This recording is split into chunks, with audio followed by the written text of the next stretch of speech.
everyone for coming tonight, and welcome those who as well as are following us online on Facebook and on YouTube.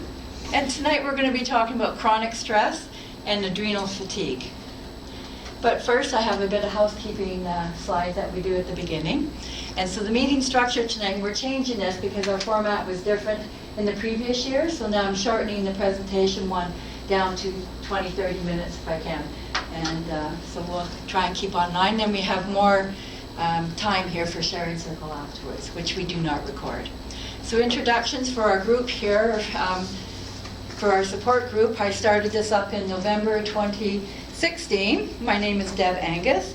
I'm an 18-year traumatic brain injury warrior as a result of multiple concussions throughout my lifetime. I'm an author of this book here that I wrote and researched over a period of 10 years while I was working at the University of Calgary and recovering from the brain injury. And it is available to purchase here at the back table there, or it is also available at the Calgary Public Library. And our co-founder here is Josie, and she's 4 years into her concussion journey, and she's a healthcare provider, and she's my advisor in the background as well too, and gives me ideas and suggestions and things to do and how to offer topics that people would be interested in. So why are we here? To help raise awareness about the seriousness of concussions and traumatic brain injuries, to help you understand the symptoms of a concussion, how easily these injuries happen, the healing process for concussions, and consequences of multiple concussions. To share coping strategies that will help you while recovering and to live well in spite of brain injury. To provide support and information for those afflicted with these injuries, and to help family and friends better understand what you are truly up against. We have a disclaimer here. The ideas, suggestions, general principles, and conclusions presented are subject to your personal health and sound medical advice. Every possibility is not represented here, nor do we presume that all possibilities relate to your specific situation. This awareness group is not a substitute for recognized medical advice or treatment. Always consult your healthcare practitioner for medical advice. And we have group guidelines, thoughts, feelings, experiences shared in this group will stay in this group when we have our closed sharing circle. Respect others' right to keep their information private. Accept and respect what is unique to each attendee in the group. Be respectful of other spirituality, religion, and belief systems. Allow others equal time for sharing. Feel free to ask questions at any time during the presentation and during our sharing circle. If you prefer to remain silent and pass on sharing at any time, please feel free to do so. And now would be a good time to shut off your cell phones, if you haven't already. And then under the seat in my car, and I can't get it out. I'll need somebody to help me after. Well, I always make sure I got to turn it off before I even leave here. So wouldn't that be embarrassing? Mine went off. So the topic tonight is chronic stress and adrenal fatigue. And this is what we're going to be covering tonight. The adrenal glands, where are they located? What is their function? How stress impacts the adrenals? How concussion adds even more stress. Were you asking a question? Oh, sorry. How concussions add even more stress, symptoms of adrenal fatigue, and methods to restore adrenal function. So the adrenal glands are part of our endocrine system, and there's the pineal gland, and the hypothalamus and the pituitary gland. Because those are in the brain, they often do get upset and disrupted during a brain injury, a concussion. And thyroid gland, thymus, pancreas, the adrenal glands, and the testes and ovaries for male and female. And they are the adrenals are located above the kidneys and directly below the diaphragm. They regulate our metabolism, our immune system protection, and help with the regulation of our blood pressure, rapid heart rate, and our sleep-wake cycles. They also balance fluid and salt levels and control minerals like potassium. They produce a variety of hormones, including adrenaline and cortisol is known as a stress hormone. These hormones are essential for you to live by producing a rapid response throughout the body in stress situations. Excuse me. This is a built-in survival mechanism we have from the caveman days, how our brains were wired back then, and that produces the fight or flight response. Unfortunately, life in the 21st century has many of us living in a constant stress response mode. The adrenals are like receptors of anything that is stressful to you, emotionally, mentally, and physically. Nothing hurts our adrenals more than long-standing, low-grade stress and underlying happiness. So here's a chart here that shows all the different factors affecting the adrenals, so I'll go over all of those. There are life issues, body issues, diet, and lifestyle. So with life issues, and these are normal everyday things that everybody's putting up with in the 21st century. Life issues, financial pressures, death of a loved one, emotional stress, marital stress, unemployment, psychological stress. It's also negative attitudes and beliefs which create fear. Body issues are allergies, infections, prescription drugs, and wound healing. Diet, coffee and all sources of caffeine, lack of good food, white flour products, sugar, and for lifestyle is smoking, lack of sleep, overexertion, lack of exercise or excess exercise, lack of relaxation, and poor eating habits. I would also like to add here chemical toxins, which are everywhere around us. So it's very important what you have in your household, the body care products you're using, the house cleaning products that you're using. All these chemicals that we welcome into our house, they're adding another toxic load to our already adrenal system here. So now that's normal. We consider that normal, all that stuff we're putting up with, and it's not. It shouldn't be, but it is in this world. So your adrenals and concussions, so everybody's already under a bunch of stress living this way in the 21st century. Now we're going to add concussion on top of that. So the biggest thing that causes stress with concussion is basic lack of concussion awareness. Not only with the individual themselves that are dealing with a concussion, but everybody around them. The unknowns and uncertainties of concussion recovery is very stressful and very difficult for people to deal with because there's no known timeline to say, yeah, you're going to get better in 3 weeks. Like a broken arm, you put a cast on, you're better in 6 weeks. It doesn't work that way with concussion. And a lot of it depends on your prior concussion history. And also the uncertainties. We just don't know. There's no timeline. Every brain is different. Every personality is different. Some people get better in a couple weeks, couple months. Some people take a few years. And again, a lot of that depends on your concussion history.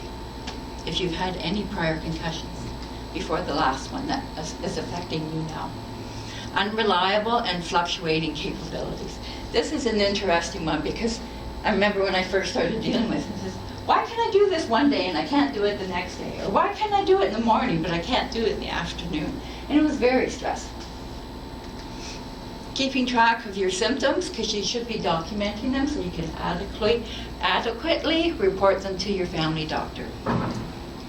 Dealing with any new symptoms that may appear, and that can happen, especially if you're not aware of the chemical cascade that happens within the brain 7 to 10 days after the initial injury. But also as you're healing, other things may come up. For me, I think it was 4 years or 5 years post-injury, I started developing really bad nerve regeneration pain throughout the whole left side of my body. And it was just like, oh my God, where is this coming from? Keeping track of your medical information and schedules, dealing with ongoing medical appointments that just seem to go on and on and on. I remember, let's see here, it was probably close to a year post-injury when I didn't have any appointments. I go, oh, this feels like a holiday. And dealing with added expenses for treatments that aren't covered by Alberta Health. This all adds stress to our already overstressed bodies and brains and adrenals. Okay, here's the good one here. Dealing with others who simply do not understand anything about concussions adds so much stress to us. Who here is dealing with that? Doesn't that add a lot of stress onto you when you're already trying to figure out how to live like this and how to cope with this, and the people around you say, what the heck is your problem? You know, you're just faking it. Get on with it. Just a concussion. Get on with life. Because they're not educated, they're not aware of what a concussion really is. Or the healing time you need. Or the healing modalities and treatments that could be beneficial to your recovery. I heard one gal said her husband would not let her go to this one specific treatment because it was going to cost too much money, and he was worried that the insurance company wasn't going to cover it. That adds a lot of stress. Or what you need to do now to manage your symptoms so you can function at your best capabilities.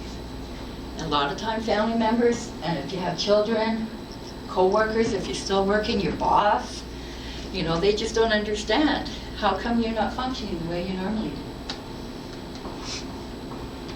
Learning to function within your new limitations and avoiding your stressors. So that's very important as well too. If bright lights bother you or flashing lights, you're going to have to learn to navigate your day to avoid those things. If you have noise issues, and you can't handle loud noises or crowd noises or multiple conversations, you're going to have to learn to navigate your way through the day so you can avoid those as much as possible. And protecting yourself with a hat with a brim on it, with big black glasses, and carry earplugs with you at all times. Or noise-canceling headphones, even better. Learning relaxation techniques and methods of self-care. Sometimes this can be very stressful for a person because they can't understand. I remember when they first taught me all this stuff, I go, well, how the hell is that going to help me? But after you give it a try and you take some patience, and after a couple of weeks you go, oh, okay, I can see where this would help. But at first you just don't understand. And learning new tasks or skills is hard, especially if you're still working and something new comes along and you're panicking because you're not functioning the way you normally do. I remember when a new photocopier came in, and this thing was so complicated it would do everything but make coffee.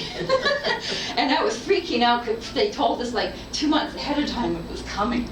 And I was just terrified. Oh my, how am I going to manage this? And it came, and we got the little training for like an hour with the technician, and no problem, but I worried about it so much. So not only are you already dealing with cognitive fatigue because of a concussion, that's a whole other ballgame as well too. All these other pressures are adding another layer of stress on top of an already overloaded system and can very easily lead us toward adrenal fatigue. Never mind trying to navigate the medical system in the first place to find the help you need, which I find a lot of people are frustrated with that. So adrenal dysfunction, they can also be impaired by conditions such as infections, tumors, genetic disorders, autoimmune diseases, or as a side effect even of medical treatments. And the dysfunction of the hypothalamic pituitary adrenal axis, HPA axis, leads to decreased stimulation of the adrenal cortex. That involves the hypothalamus, the pituitary, and the adrenal glands. This is a very complicated system. It's very well balanced, and they communicate with each other. And we have a guest speaker coming in November, and she'll be going over all this and explaining this to us in greater detail. So here are some of the symptoms of adrenal fatigue. Feeling tired all the time, insomnia, dark circles under eyes, getting your best sleep in the mornings, being caffeine dependent, decreased ability to handle stress, anxiety, allergies, flare-up, fungus and candida, constipation or pain, blood sugar issues, low blood sugar, difficulty recovering from exercise, weight gain and belly fat, minor cold symptoms, lower back pain and sciatica, shortness of breath, sensitivity to bright light, muscle weakness, tinnitus, ringing in the ears constantly. I still have that, 18 years post-injury. Salt cravings, low libido, tremors, and arrhythmia, irregular heartbeat. None of these signs or symptoms by themselves can definitively pinpoint adrenal fatigue. It is a broad spectrum of non-specific yet often debilitating symptoms. It is a combination of these symptoms that forms the picture. Adrenal fatigue is a complex condition. The onset is often slow and insidious. It takes years of constant adrenal stress to get to the low point of chronic illness, like MS, lupus, Crohn's, diabetes, rheumatoid arthritis. These are all autoimmune issues. And when your adrenals are really stressed out, this is what this will can lead to. So that's why it's very important while you're recovering and dealing with a concussion to learn these techniques that we're going to be covering here to keep yourself calm, stress-free as much as possible, and things that you can do to nurture your adrenals so you don't end up in that scenario. I cannot stress that enough. Stress. That stress management is huge when you're dealing with a concussion. Although sometimes a sudden traumatic event in your life can also pull the rug out from underneath you and your health. So how do you know if you have adrenal fatigue, chronic fatigue, or you're just bone tired? Adrenal fatigue and chronic fatigue are conditions that share similar symptoms but have different causes. There is always a relationship between persistent fatigue and adrenal insufficiency. Testing of low cortisol can determine the possibility of adrenal fatigue. This can be accurately measured with the saliva cortisol testing taken multiple times throughout the day. So if this is something you are really concerned about, speak to your family doctor about that. How to restore or heal the adrenals. There are several ways of managing adrenal fatigue. Am I going at a good enough, slow enough pace here for, or am I too fast? Yeah? Okay? Okay, thank you. So, healing modalities, lifestyle strategies, and nutritional support. So now we'll cover these three main areas. Healing modalities, so they're listed here. These are the most common ones that can help you restore your adrenal function. Fascia treatments, we actually have a guest speaker next month in October. She'll be coming to explain this to us. And fascia, if you're not familiar with that yet, Pat, you explained that really good when we were having a chat. It was the interconnected tissue in between with all organs and everything throughout our whole system and everything. So it's very important. Sometimes there's knots and stuff like that that build up in there and the signals can't get through properly. Acupuncture, or traditional Chinese medicine, craniosacral therapy, which is a specialized type of massage. Chiropractic can also help, therapeutic massage. Naturopathic, integrative, or functional medicine. Now this is a more holistic approach, and it's not provided, unfortunately, through Alberta Health. You do have to pay extra for a lot of these. If you don't have a health care plan through work, a lot of times you have to pay out of pocket for these. So the naturopathic, integrative, or functional medicine, they take a whole holistic view of it. Not only your injury, your past health, your diet, everything, your lifestyle choices, everything. They cover everything. It would also be helpful to see a psychologist for counseling and support, and possibly some cognitive behavioral therapy. And what that is, it's a therapy that helps you understand how you are functioning and causing extra stress. So it's making you more aware of what you're doing and how you can learn to control that, and how you can be more aware and be more cognizant of what you're doing. Important considerations. Adrenal exhaustion is a symptom. Just looking at the symptoms is not enough. It is important to treat the entire body, a holistic approach. You cannot simply take herbs and think it will correct your adrenals, herbs and supplements. I hear so many people say, well, I just want the quick fix so I can go back to living the way I used to. That's not reality when you're dealing with concussion. And why do you want a quick fix to get back to living how you were before? Because that was causing adrenal fatigue in the first place. Many of us are exhausted because we are pushing our limits even before concussion.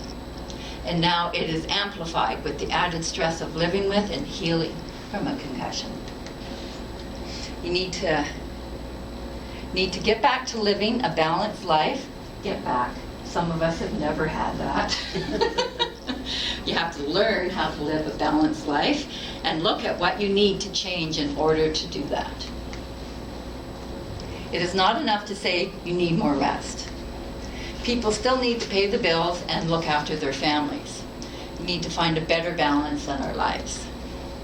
Counseling, journaling, self-work, self-care are important to finding balance and correcting adrenal fatigue. So you need to ask yourself some hard questions sometimes. What is your lifestyle? Are you happy with that? Are these good choices for you? What are you expecting from yourself? You're healing, you have a concussion. It's going to take some time. What you can do right now is, if you don't know yet, what is your prior concussion history? Check with family members, check with mothers, and check with siblings and say, oh, you remember that time when, we fell off the bike and blah, blah, blah, and start documenting this and say, oh yeah, that could have been a concussion as well too. And if you haven't yet, for the new people who are here tonight and joining us online, do watch our introductory videos, What is a Concussion? And Consequences of Multiple Concussions. All our videos are posted on Facebook and also on our YouTube channel, and that will explain a lot of the basics about what a concussion really is. So that will help you understand and give you less stress to say, okay, it's been a year now, why am I not better? So those two videos will give you some good basic information. And how much are you pushing yourself and why? Is it really necessary? There's hardcore questions you need to be asking yourself.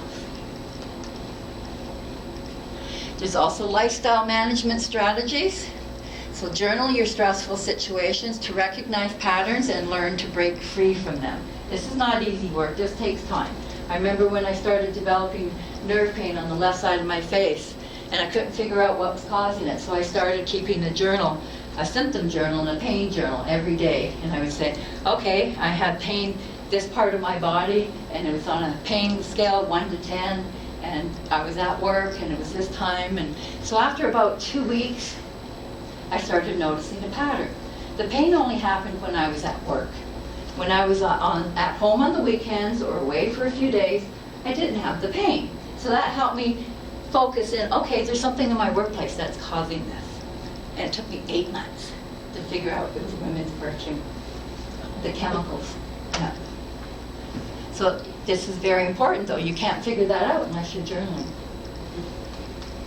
And to break free from some patterns as well, too.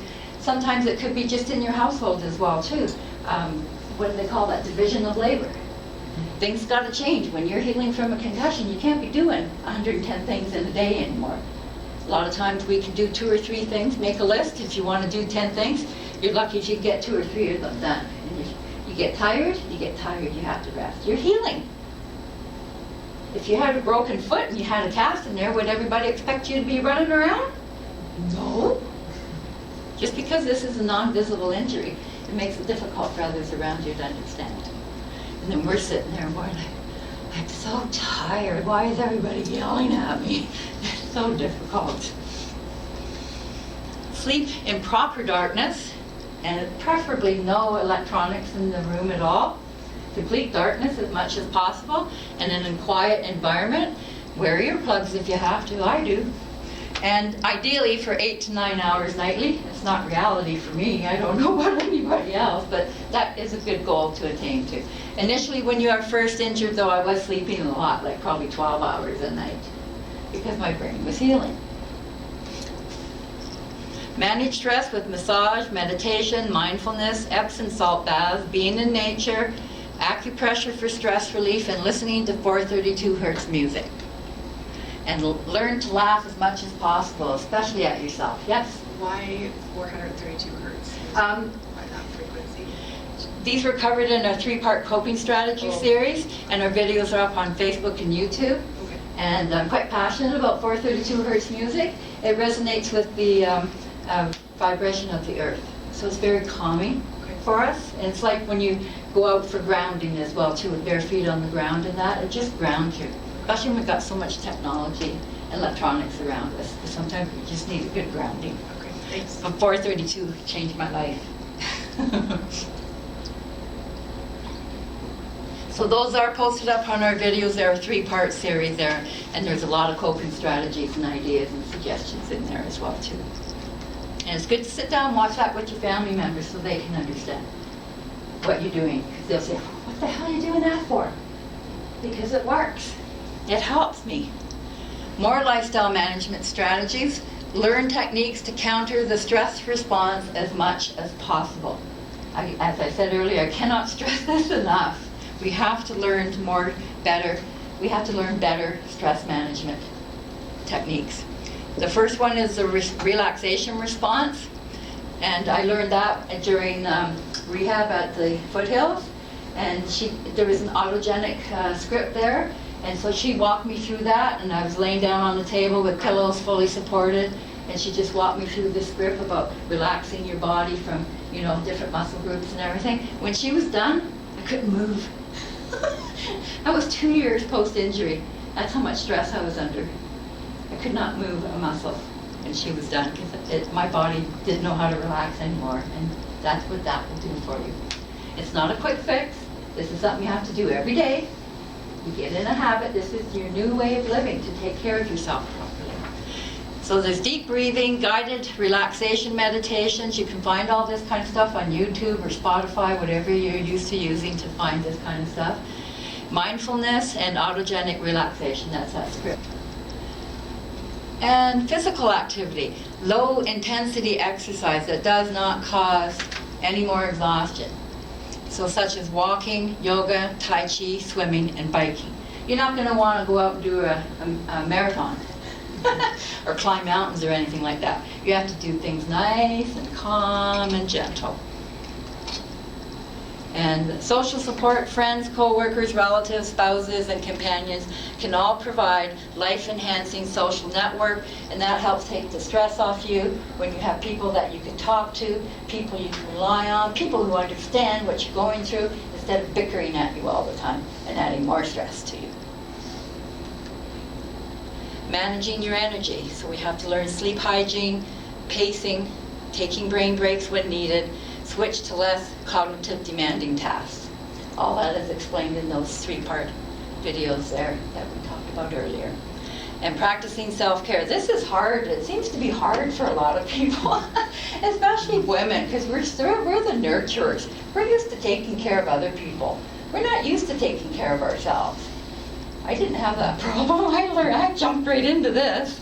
So stop being so hard on yourself. We have a lot of negative self-talk that's going on. I heard a woman the other day in the grocery store, and she had her list, and she goes, "Oh, I forgot bread.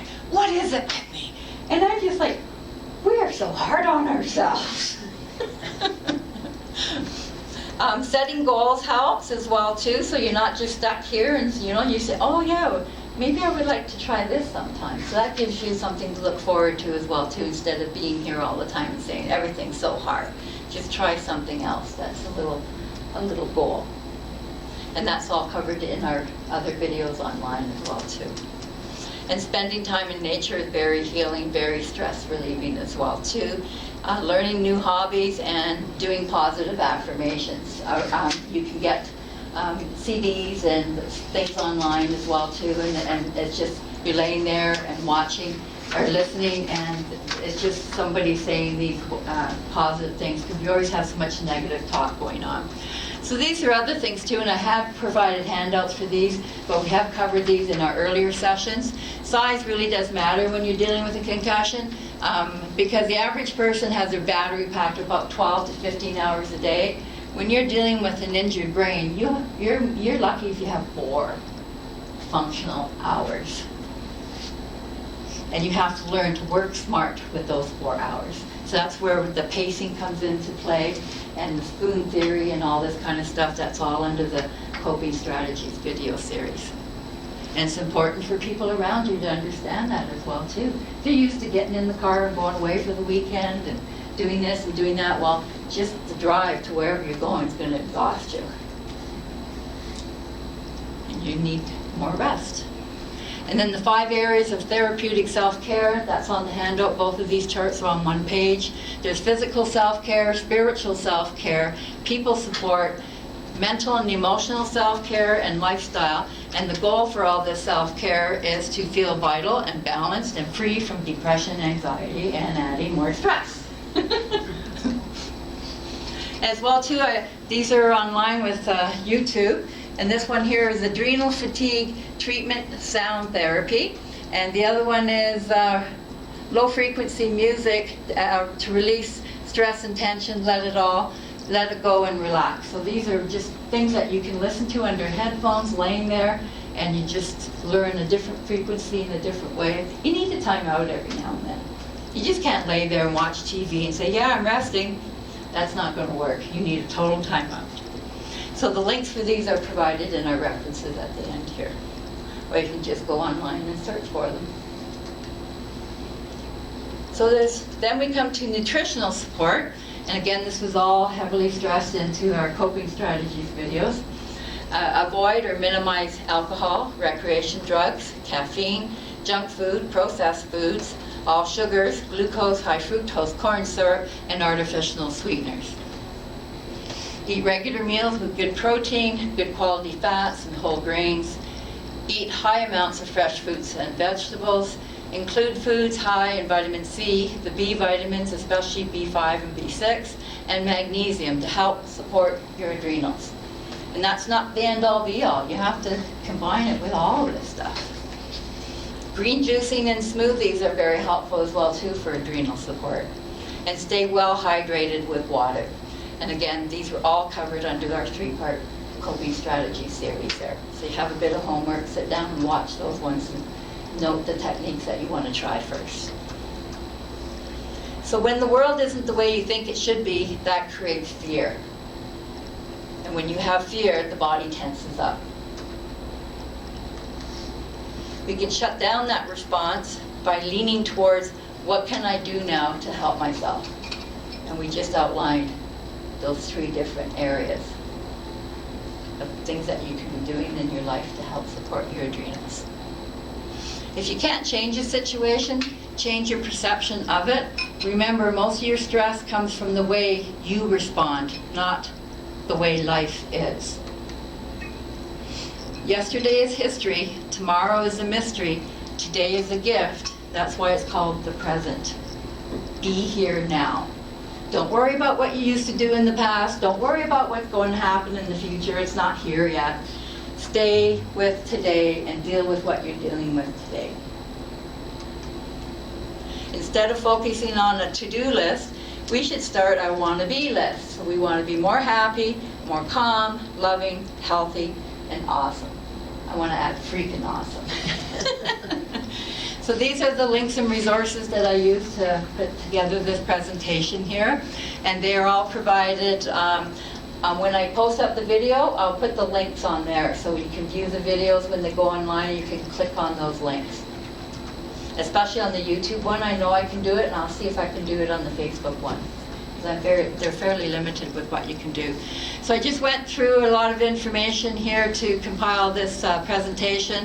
The adrenal gland from Wikipedia, an overview of the adrenal glands, adrenal fatigue, what causes it, adrenal fatigue, Dr. Berg, understanding adrenal fatigue, nutritional and lifestyle strategies to effectively restore proper adrenal function.